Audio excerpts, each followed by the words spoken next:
Mississippi, up in Louisiana. They went up to the mouth of the Red River to try and map it that way. They were intercepted by the Spanish and turned back. And that's why you don't hear about them so much.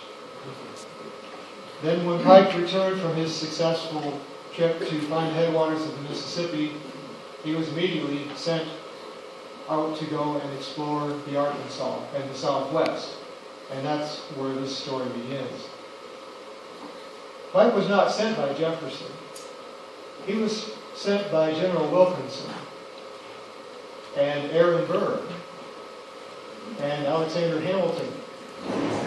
Now these guys you may know something about. Maybe you don't know everything about them. But in particular, Wilkinson was, and this seems to bear out through research, that he was a double agent with Spain. And so he was working for the U.S., but he was also working for the Spanish government. And so when the Lewis and Clark Expedition were sent to explore the Northwest, he sent a message to Spain, New Spain, to the effect that these guys are going out there, here's where they're going, try to get them. And so the government in Spain sent an army to try to find the Lewis and Clark Expedition, but they didn't find it. Then when Pike was sent out, again, it wasn't by Jefferson's directive, so he didn't enjoy all of the state-of-the-art funding and equipment. He sort of got the leftovers. And then when they returned, they didn't get tracts of land and bonus pay like the Lewis and Clark Expedition, so this was a lesser-known group. They were to go and find the boundaries of the new land. And Pike kept very good maps. And you received some of these maps on the screen tonight and also in these handouts that you have. By the way, if those handouts run out and you need more, there's some on this table. Oh, and CDs of the Pike Expedition. And other CDs of mine. And by the way, I'm putting 2 kids through college. By me. So as I was saying, he was sent west, and he also had some duties with the Indians, the Pawnee, the Osage, and he had to make contact through our government. And when he got to the Kansas, or the Arkansas River in Kansas, he was having a council with the Pawnee. This was October 10th.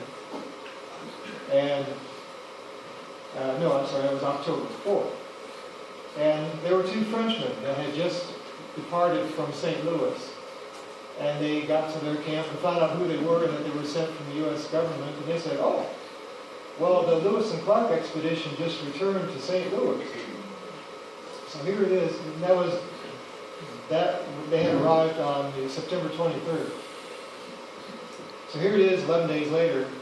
Pike is out in the middle of nowhere on the Arkansas, and 2 guys come in and give him the news. News travels fast out in the West. Well, the other thing that Pike had seen when he was at that council with the Pawnee was a very large Spanish flag. And Pike took issue with that and told the leaders of the Pawnee tribe, here is the United States flag. We want you to put this up in place of the Spanish flag. And the Indian tribe complied, which might have been sort of gutsy on their part, but I think maybe they were thinking, when these crazy guys leave, we'll put the Spanish flag up. Well, that Spanish group that had been there before and left the flag was led by Lieutenant Melgares, who was also the soldier who had been sent to find the Lewis and Clark Expedition. And at this point, he has been sent by a message from Wilkinson to find the Pike Expedition, the very expedition that Wilkinson is sending out. He has sent news to the Spanish to find this group. And I think what he had in mind was he wanted a dust up. He wanted a conflict. And that would be an excuse to then go and send troops into the area. And they had some plans for annexation. Long before Texas and the remainder of the country that we know But there was plans with Wilkinson and Byrd and Hamilton that they were going to try to arrange to annex land going into South America, even into Central America. You can look this up. And so there was quite a bit that was going on behind the scenes.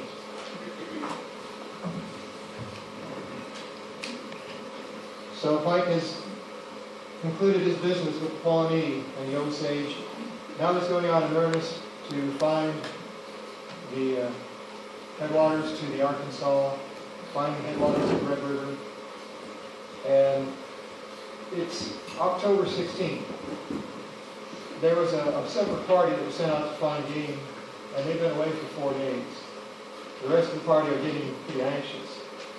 And Pike writes in his journal, "Our sensations now became excruciating, not only for their personal safety, but for the feat of the failure of the national objects intended to be accomplished in this expedition."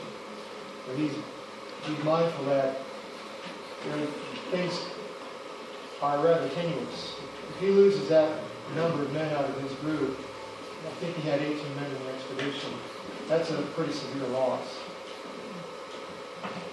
Well, they're out in Kansas along the Arkansas River near Great Bend. And it's, you can imagine, this is a tune that was popular at the time, called Over the Hills and Far Away, and that's how they were feeling.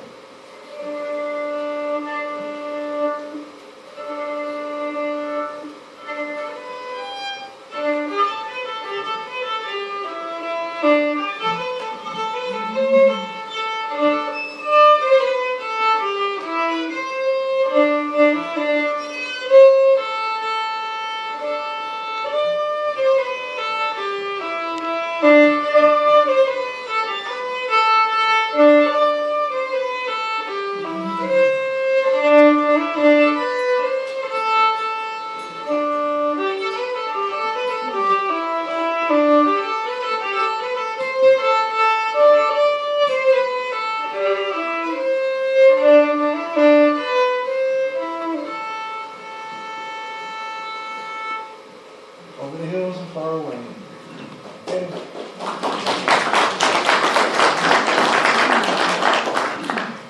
And I'm going to present these melodies to you as they appear in the CD, as the CD was the first thing. And then we built the tour around that. And these are all tunes that were contemporary to the time of the Pike Expedition and also the American Revolution.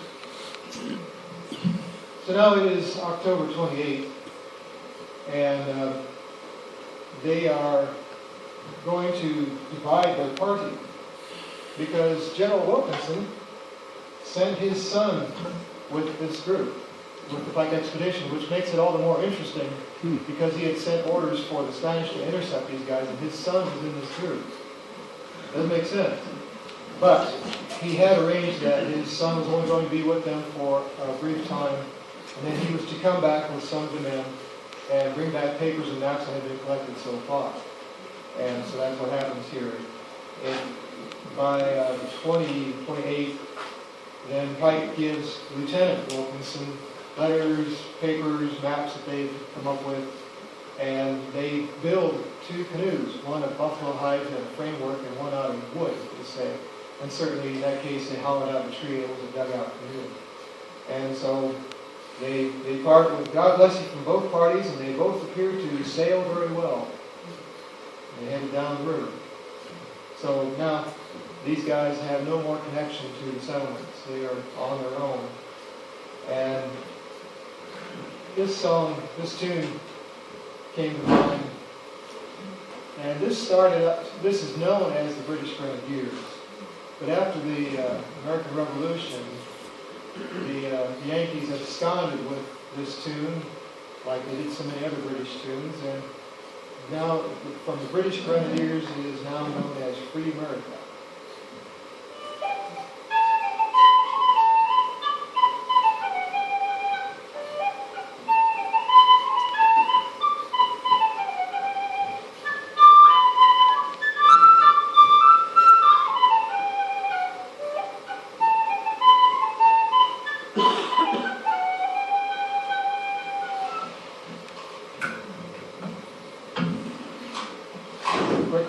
of instruments.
Free America.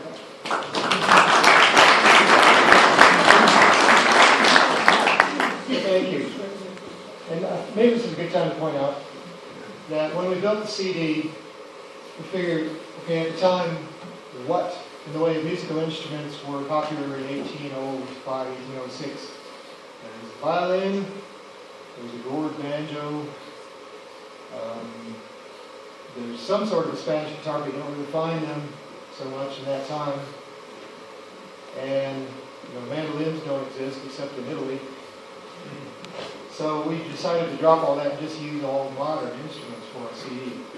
Tonight, what I have with me is this fiddle was made around 1800. This is a violin actually made in Italy, and it's from that time. And I was playing this during the bicentennial of the Zebulon Pike Expedition, the events that I was involved in, and also the Pike Expedition.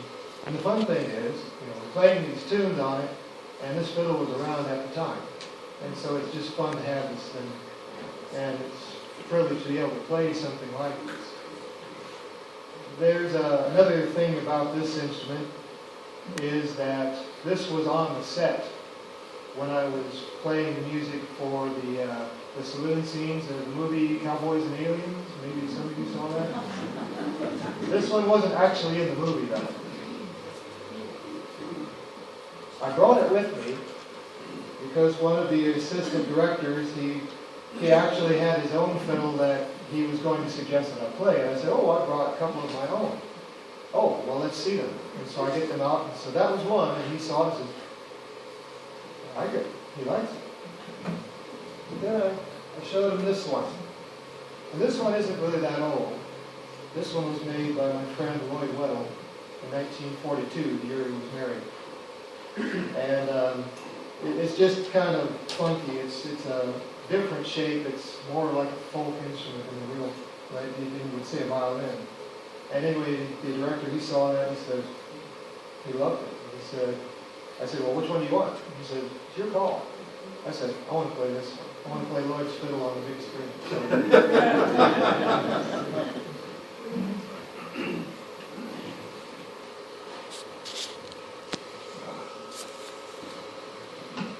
The other thing I wanted to talk about tonight is that we're right on the cusp